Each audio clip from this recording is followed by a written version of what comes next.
Enfin, ce qu'on appelle la mare au canard, principalement, c'est la page 2. Michel Gaillard. C'est-à-dire les informations de politique intérieure.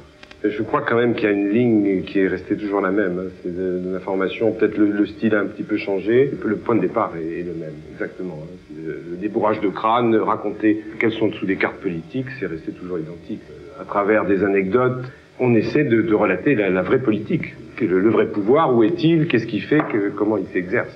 Il y a des tournures de phrases qui laissent bien sûr supposer beaucoup plus de choses qu'on en dit réellement.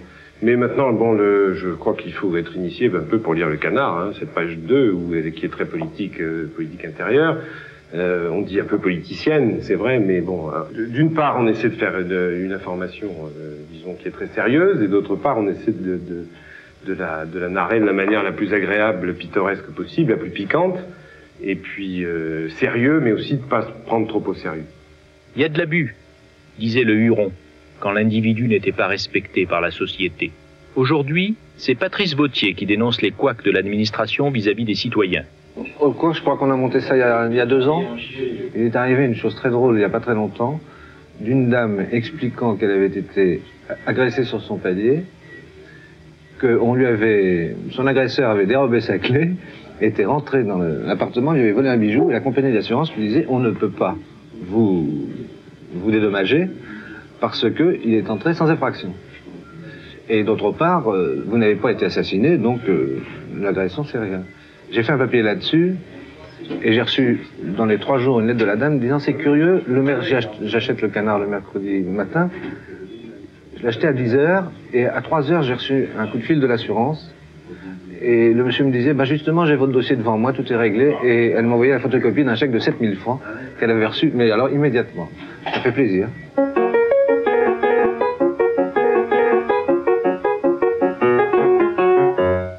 Certaines rubriques parodiques ont disparu des pages du Canard.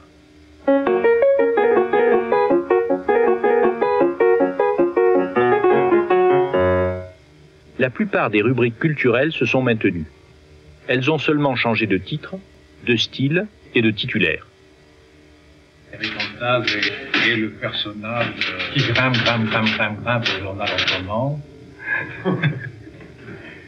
Non, c'est le responsable, c'est lui qui donne le ton, l'esprit des pages dites culturelles, entre guillemets.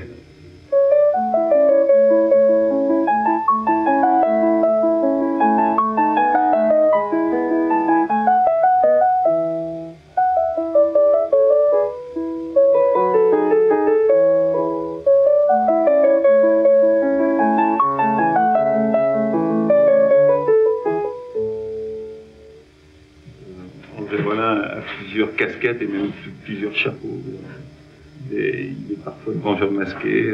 On ne sait pas tout, hein. Il ne sait pas tout lui. Il a des activités cachées. J'essaie de raconter un peu ce qui se passe dans le monde de l'édition. L'une des spécialités du Canard, c'est d'épingler les perles de la presse. L'assassin de Raspoutine ouvre le festival de Cannes. Samedi matin, Zébry s'est éveillé après une nuit d'insomnie. Tous les journalistes s'y intéressent. Frédéric Pagès. Je fais plusieurs bêtises, mais principalement je m'occupe de ce qu'on appelle les échos, dans la page 5, qui est une page non sérieuse du Canard, où on épingle des déclarations, des titres particulièrement stupides, qu'on peut relever ici et là. Le mur du son. Il allait poser une bombe raciste. Jean Dutour, académicien, est un champion de la noix d'honneur. La première a été donnée au Figaro, dont le rédacteur en chef avait confondu la conférence de Cannes au bord de la Méditerranée avec la fameuse bataille de Cannes du temps d'Hannibal et des Romains. Alors Maurice Barrès, bon, c'était la tête de turc numéro 1 du Canard enchaîné. Parce que précisément, c'était poilu de l'arrière type. Et nous l'avons appelé la Vestale du feu sacré à volonté. Et Rio, l'homme au cœur innombrable, le discret d'Illionnet, qui était le maire de Lyon. Et puis alors Albert Lebrun, c'est le dernier président de la Troisième République. Il a une pointure 45-46. Il se prénommait Albert, et alors ça allait de soi, Albert au grand pied.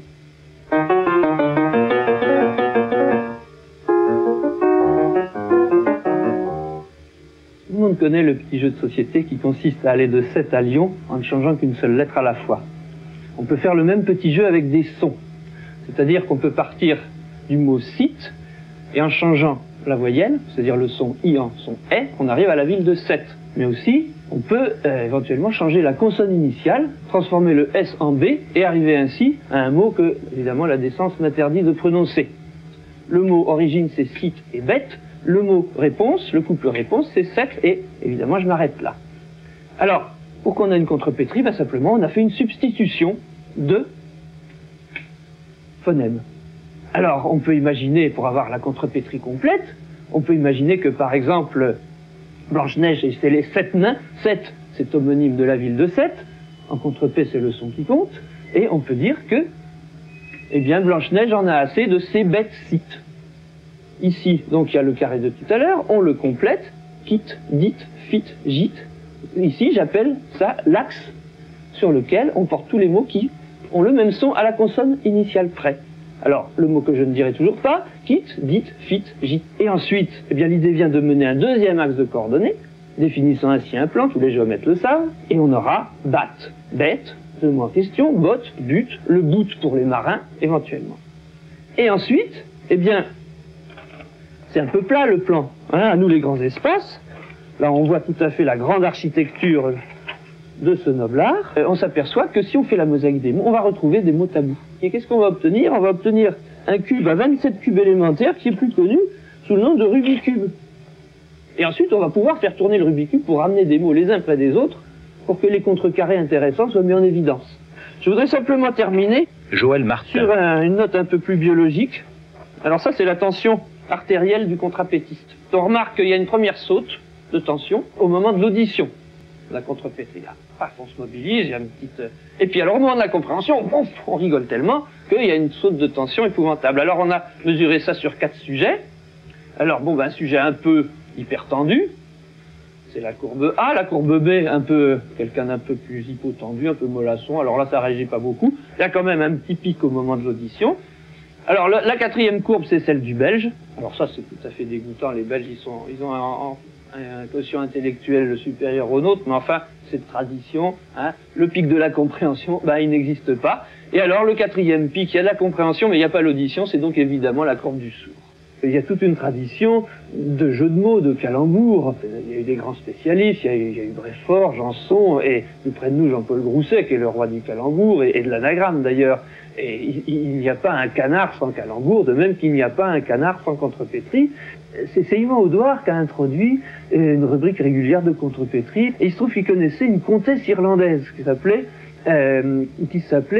Madame Maxime de la Falaise, du nom de son mari, et comme elle était en train de divorcer de ce mari, Yvan lui a demandé de l'autoriser à utiliser son nom, ce qu'elle a accepté de fort bonne grâce pour embêter son ex, et donc la rubrique s'est appelée, sur l'album de la comtesse, Maxime de la Falaise. En fait, ça faisait la comtesse M de la F, alors évidemment, on pense tout de suite à la comtesse folle de la Messe de Rabelais, qui était tout à fait dans la tradition. Luc Étienne a été le Pygmalion de la comtesse, c'est vraiment lui qui a donné ses véritables lettres de noblesse aux contrepètes. Il faut être physicien pour fabriquer des contrepètes. Non, pas du tout. Non, il faut, avoir un peu l'oreille musicale. Oui, je fais un petit peu de musique en amateur, je joue du piano et de la clarinette, un peu genre Assurance Torix, mais ça aide à sentir la musique du verbe et de rapprocher les mots. Alors, je peux vous donner un exemple d'élaboration d'une contrepétrie par voie sonore. Vous allez au marché aux puces et vous entendez « Oh, quelle grande fringue !» Alors, vous pensez tout de suite « Oh, quelle grande bringue !» évidemment. Alors, la substitution, c'est BF. La technique, c'est donc de chercher dans son arsenal de mots tabous, on s'est forgé au fil des ans, le mot qui va s'adapter à la permutation désirée, c'est-à-dire le mot qui, à partir d'un F, si on change le B en F, va donner un mot tabou. Alors on pense tout de suite à la baisse. Ça tombe bien, c'est au marché aux puces, donc on dit le client provoqua la baisse de cette grande fringue. Alors vous avez une contrepétrie clé en main.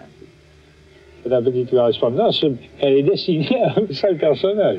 Souvent, c'est une manière de remercier un copain ou le chambré. Ou le chambré pour... pour une chose que les autres n'ont pas besoin de savoir. Voilà. Alors ça reste très ésotérique. Jamais je n'ai reçu une lettre de non mais qu'est-ce que ça signifie votre truc de petite correspondance. Ils doivent penser que c'est une astuce.